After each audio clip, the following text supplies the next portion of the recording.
Bon, bonjour et bienvenue sur l'espace dédié au site mécaniqueuniverselle.net, le site qui essaie de démontrer, et oui, que l'humanité va vers son ultime perfection.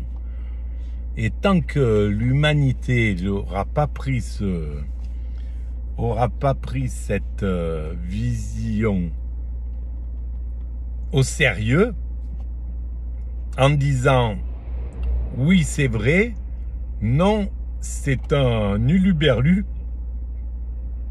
et franchement vous êtes gouré, c'est pas le bon truc. Là je me calmerai, j'arrêterai et j'irai tremper mes pieds dans la Méditerranée. Je sais pas où encore, mais je ferai ça pour les années à venir. Mais pour l'instant, je crois dur et ferme que j'ai raison, que l'humanité va vers sa perfection, la paix universelle, l'extase, et je vois pas vers quoi elle pourrait aller autre que ça. Soit elle est stationnaire, et c'est pas le cas, parce que sinon, voilà, on serait au même stade qu'il y a 15 000 ans. Donc elle progresse, elle évolue dans un sens, et pour moi, elle évolue dans un sens bien déterminé. Voilà, c'est toute cette théorie. Alors, je voulais parler de ces rencontres philosophiques et spirituelles de Montfaucon. Ben, elles sont nées je pense, je me suis installé à Montfaucon-en-Velay en 2011, dans l'hiver 2011. Je venais de Cannes et j'ai passé l'hiver dans un endroit qui n'était pas chauffé et une ruine que j'avais achetée en fait. J'avais acheté une ruine, une ancienne béate, une ancienne école, et je ne savais pas que c'était une béate. Donc une ancienne école, mais qui était complètement démolie, enfin vraiment abîmée. Et donc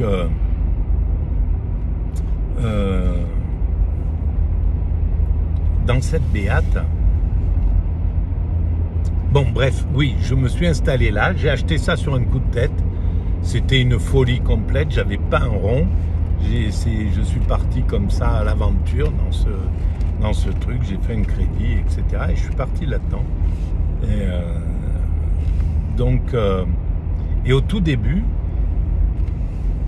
quand j'ai acheté, l'ancien propriétaire était très malade. Et il y a eu vraiment une sorte d'amitié qui s'est créée, quelque chose. Il y a eu il s'est passé quelque chose. Voilà. Et donc, c'est ce qui m'a déterminé, en fait. Ça, et puis l'aide de Antoine, mon fils, qui était monté avec moi et qui, quand j'étais découragé, il disait « Allez, vas-y, c'est bon, on le fait, ce truc ». Et quand lui était découragé, je disais « Allez, c'est bon, on y va, on est parti ». Et en fait, un jour, au bout d'une semaine, j'ai dit « Ok, on part et on fait le truc ». Et on est parti, et je ne savais pas du tout dans quoi je m'engageais, heureusement d'ailleurs. Ça a duré 10 ans de travaux. Mais au tout début, donc une des premières soirées que j'ai passées avec le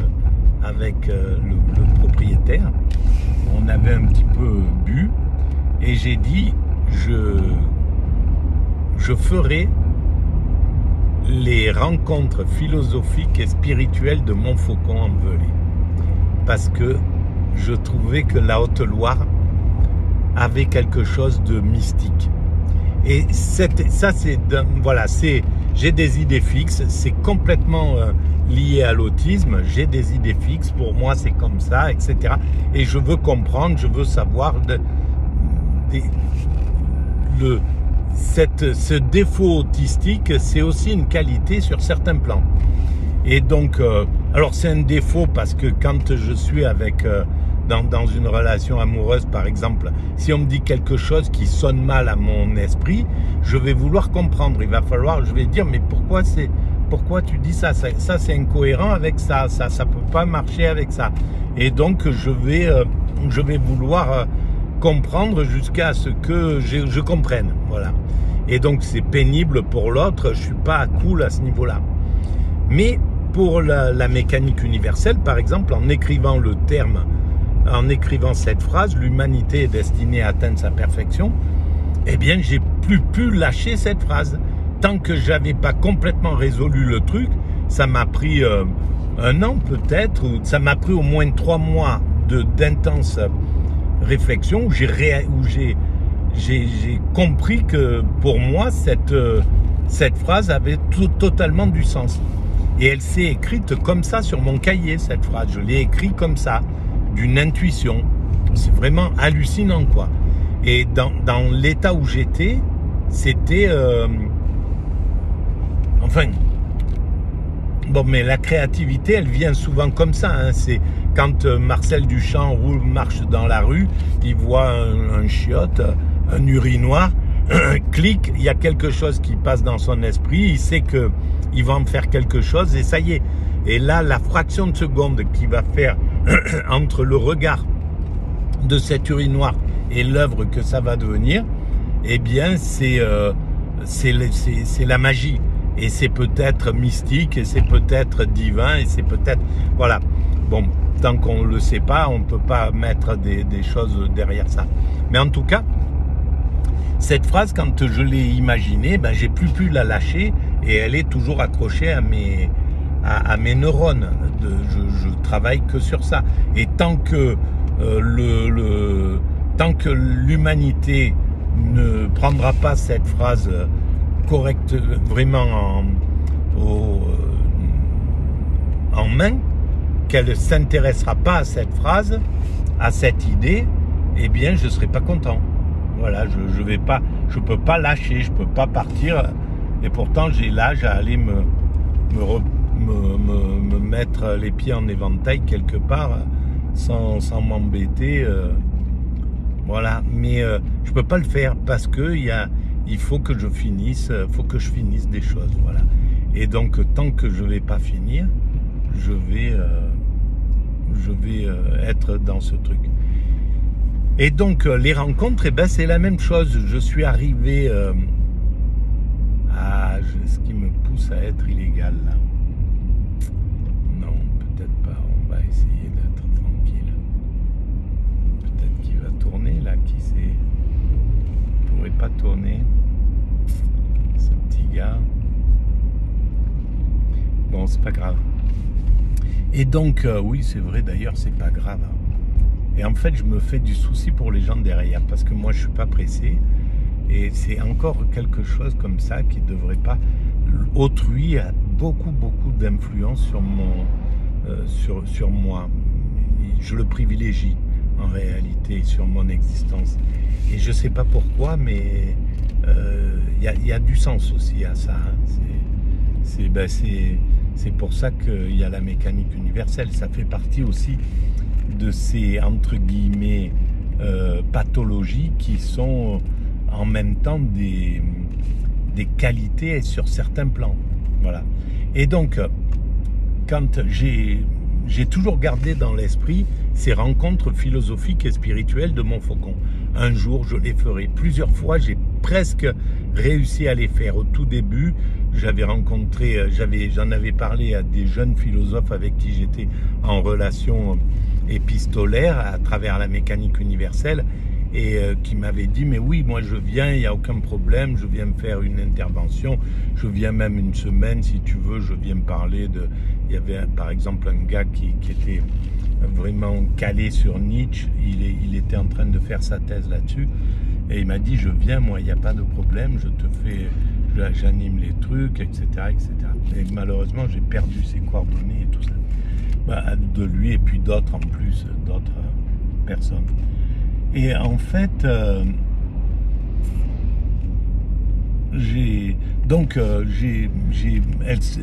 ces rencontres philosophiques ont toujours été dans mon esprit. Et il y a 3 ans environ, j'ai découvert que cet autisme-là.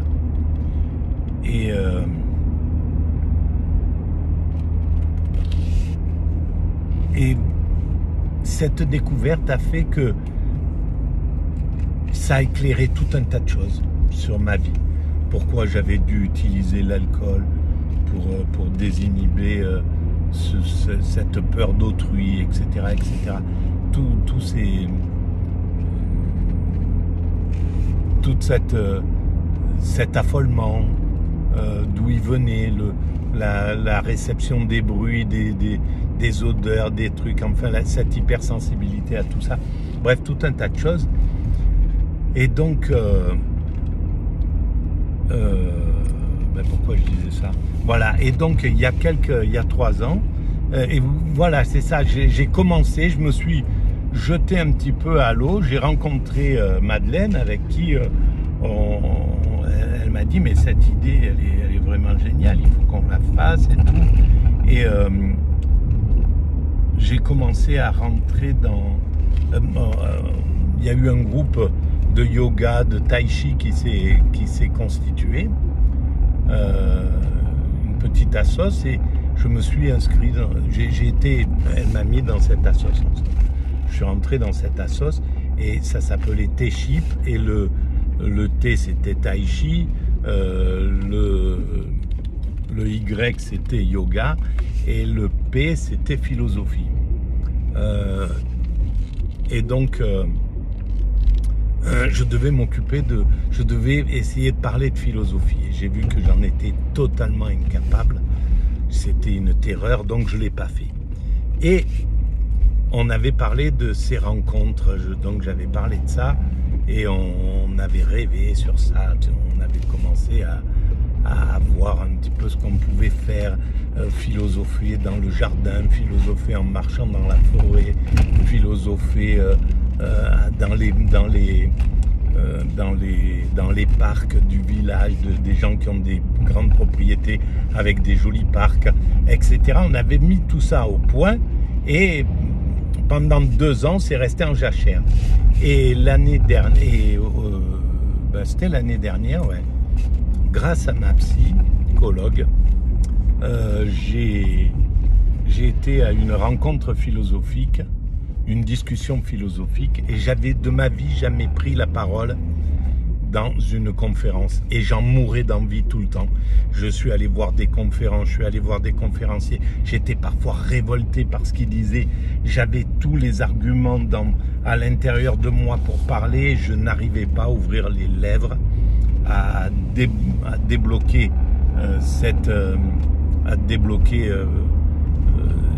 parole. J'étais dans un mutisme absolu tout le temps, et je sortais de là totalement frustré, obligé d'aller boire pour calmer cet énervement dans lequel j'étais. Donc c'était un cercle complètement infernal.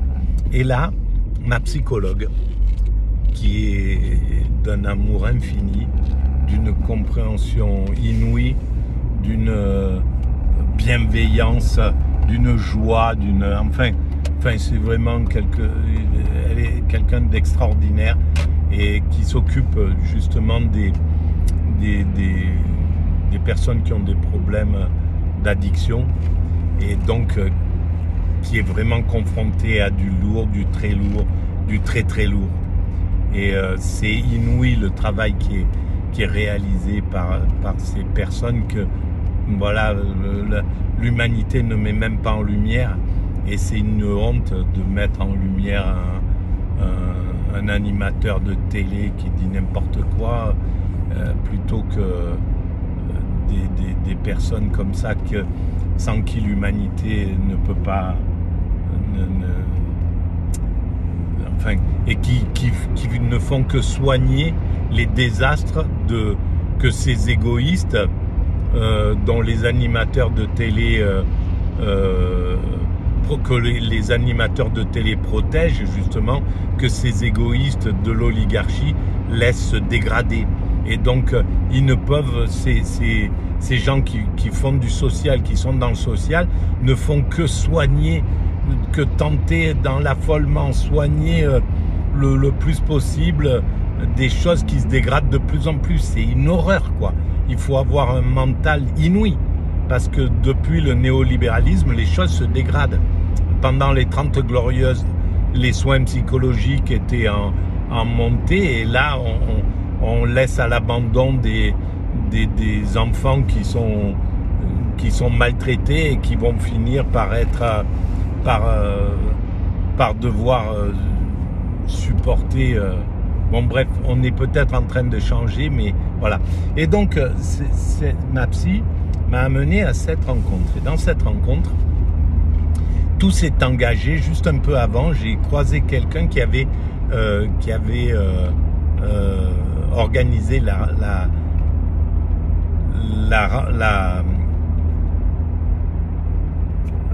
discussion précédente où j'avais pas pu parler sur le bonheur. Et je lui ai dit, j'ai pas pu parler, j'avais des choses à dire sur le bonheur, sur ce que vous avez dit, et en discutant, et j'ai dit, j'arrive pas à parler, et je suis complètement tétanisé. Cette fois, j'ai décidé qu'aujourd'hui, je vais me jeter à l'eau, je vais essayer de parler devant les gens, d'ouvrir la bouche, en sachant que des gens m'écoutent comme ça, voilà. Et il m'a dit, mais oui, il faut y aller, t'inquiète pas, je suis là, etc. C'est bien, tu verras. C'est dur, mais ça va, il faut le faire. Et donc, il y a eu cette convergence et ma sophrologue aussi, parce que je faisais de la sophrologie. Et ce jour-là, j'avais eu une séance de sophrologie. Et en sophrologie, on avait un peu mimé, j'avais demandé si je pouvais mimer la scène comme si je prenais la parole. Et déjà devant elle, c'était difficile de le faire, mais j'ai réussi. Et donc ça m'avait décontracté. Et donc lui aussi, Bruno, m'a décontracté. Ma psy m'a décontracté, m'a poussé en somme. Et au final, j'ai parlé sur le sujet. J'ai parlé de... Bon, je reviens toujours plus ou moins à ma philosophie, à l'extase, à tout ça. C'était sur le jeu. Qui suis-je? Est-ce qu'on peut vraiment toucher qui nous sommes réellement? Et j'ai dit, moi, selon moi, pour atteindre le vrai jeu, notre véritable moi, notre véritable ce que nous sommes, il n'y a qu'à travers l'extase que nous pouvons le faire. Et dans l'extase, il n'y a plus d'ego. Donc, il n'y a plus de jeu égotique. Nous sommes là, mais nous ne sommes plus, mais il n'y a plus notre ego. Et dans cet état-là, on est au contact absolu de ce qui est de ce que nous sommes réellement au fond. Et là, il n'y a même plus de pensée, il n'y a plus rien. Donc, notre véritable jeu, le jeu vrai, il est là quand il n'y a plus de jeu.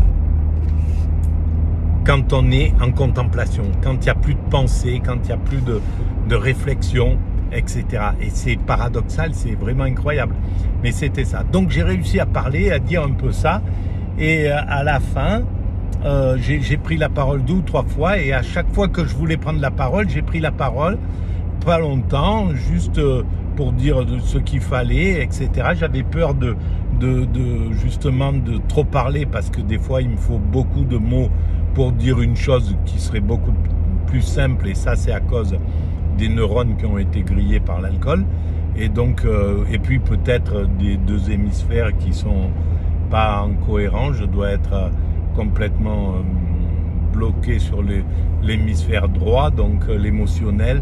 Et donc la verbalisation chez moi, elle est très elle est défaillante. Et donc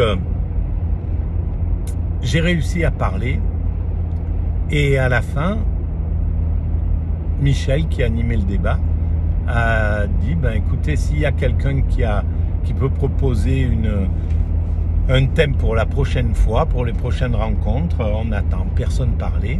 Et j'ai dit, écoutez, moi, si vous voulez, je viens vous parler de ma théorie, selon laquelle l'humanité va vers sa perfection. Ah, d'accord, et tout, ça a fait un peu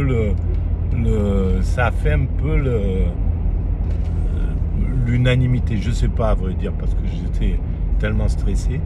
Mais en tout cas, ça a été validé. Et donc, Michel a dit, mais celui qui propose... c'est lui qui anime la séance. Et là, j'ai dit, il y avait quand même 30-40 personnes, je ne sais pas combien, 30 personnes. Bon, à Marseille, il y en avait 40, et à Montfaucon, il y en avait 30. Et j'ai dit, ben, au point où j'en suis, allez, je l'animerai, d'accord. Et je me suis jeté comme ça. Et ça a été la première fois. Et puis la seconde fois, après, j'ai essayé de reprendre la parole, je l'ai fait 2 fois avec le yoga. Et puis la 3e fois, donc, aux rencontres philosophiques, le 1er juillet. Donc, bon, ça, ma diction ne s'est pas améliorée, mais j'ai pris un peu, je pense, bon, je pense que j'ai un peu progressé, mais je vois quand même que c'est très difficile pour moi de parler. Même là, par exemple, il y a eu une petite conférence dimanche, et juste pour dire mon point de vue, c'est très très laborieux, ça me met dans un état de stress vraiment intense. Voilà. Mais bon, donc ces rencontres se sont lancées, et ben, dans la prochaine vidéo, parce que je pensais pouvoir circonscrire tout ça dans 5 minutes, et ben ça fait déjà 2 fois 20 minutes. Et il en faudra une 3e pour dire ce que j'attendais de ces rencontres. Qu'est-ce que j'aimerais bien qu'elles deviennent l'année prochaine et les autres années. Voilà, ça sera pour la prochaine.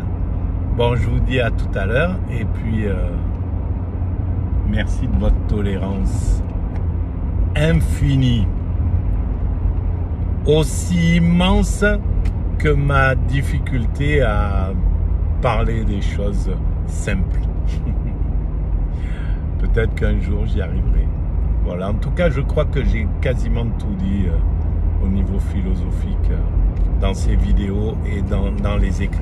Je pense qu'il n'y a pas grand-chose que j'ai laissé de côté. Mais il en vient toujours un peu des nouveautés, hein, quand même. Allez, à très bientôt. Merci.